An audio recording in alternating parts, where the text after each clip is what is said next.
আসসালামু আলাইকুম। কোথায় চললে গো মহাসিন ভাই? ওয়ালাইকুম আসসালাম। আমি একটা কাজে যাচ্ছি, সেখান থেকে কাজ মিটিয়ে আবার একটা কাজ যাব।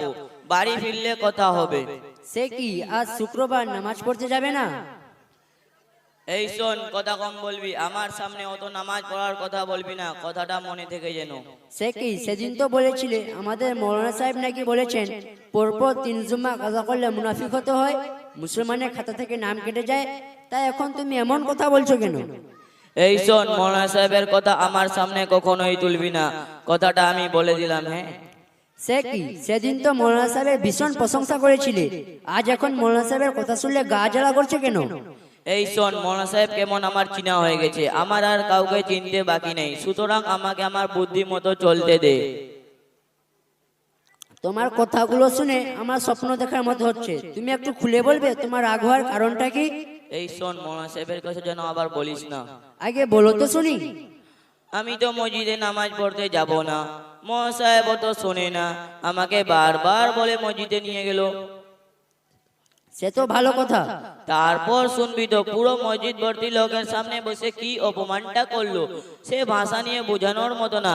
আমি তো মসজিদে যেতেই চাইছিলাম না, মৌলানা সাহেব আমাকে জোর করে নিয়ে গিয়ে এই অপমানটা করলো।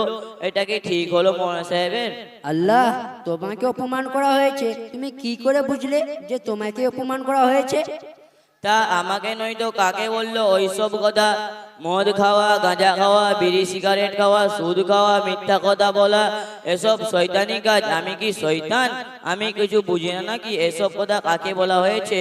আচ্ছা ভাই, মৌলানা সাহেবের সাথে তোমার সাথে রাগারাগি হয়েছে? না, তা অবশ্য নেই। তাহলে তুমি বুঝলে কি করে যে ওই ওই কথাগুলো তোমাকে বলা হয়েছে? এবং তুমি জানো এই কথাগুলো কুরআন ও হাদিসে, তুমি ওই কথাগুলো নিয়ে যা তা মন্তব্য করছো। আমার তাতে মনে হচ্ছে তোমার পিছনে বড় শয়তান লেগে আছে। আমি কতবার বলছি তুমি ওই খারাপ ছেলের সাথে ঘোরাফেরা করবে না, তবু আমার কথা শুনুনি। দাঁড়াও, আমি তোমার ব্যবস্থা করছি।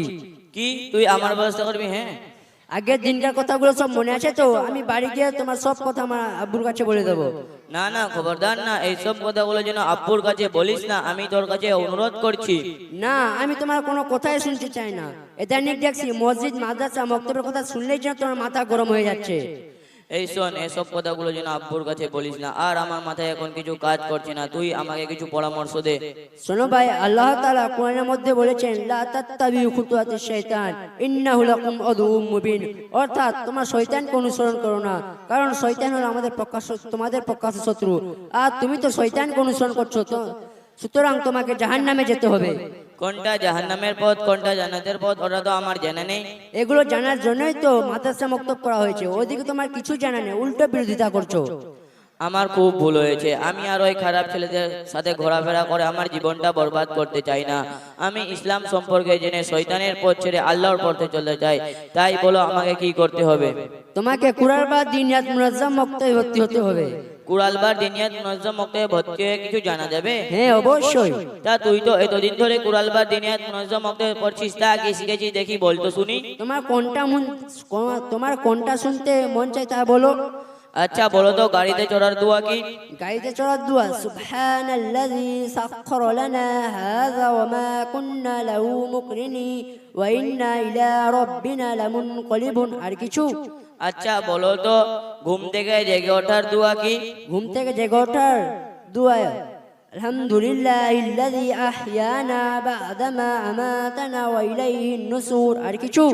আচ্ছা বলো তো, বাইতুল খোলা থেকে বের হয়ে কি দোয়া পড়তে হয়? বাইতুল খোলা থেকে বের হয়ে এই দোয়া পড়বে, গুফরানাকা আলহামদুলিল্লাহিল্লাযী আযহাবা আন্নিল আযা ওয়া ফানি। আর কিছু? এগুলো তো খুব সহজ। আচ্ছা বলো তো, ওযুর শেষে কি দোয়া পড়তে হয়? ওযুর শেষে এই দোয়া পড়বে, আশহাদু আল্লা ইলাহা ইল্লাল্লাহু ওয়াহদাহু লা শারীকা লাহু ওয়া আশহাদু আন্না মুহাম্মাদান আবদুহু ওয়া রাসূলুহু আল্লাহুম্মা জাআলনি মিনাত তাওয়াবিন ওয়াজআলনি মিনাল মুতাতাহহিরিন। আর কিছু? আচ্ছা বলো তো, মানুষ মারা গেলে কি দোয়া পড়তে হয়? মৃত্যুর খবর শুনলে এই দোয়া পড়বে, ইন্না লিল্লাহি ওয়া ইন্না ইলাইহি রাজিউন। আর কিছু?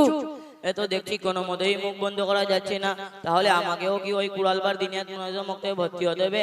আচ্ছা, তোমাদের ওই মক্তবে আমাকে কি ভর্তি নেবে? হ্যাঁ, অবশ্যই। তুমি আমাদের মক্তবের কমিটির সদস্য তুমি আমাদের মক্তবের কমিটির সদস্যদের সাথে কথা বলে ফর্ম ফিল আপ করে ভর্তি হয়ে যাও। ঠিক আছে, তাহলে এবার আসি। আসসালামু আলাইকুম।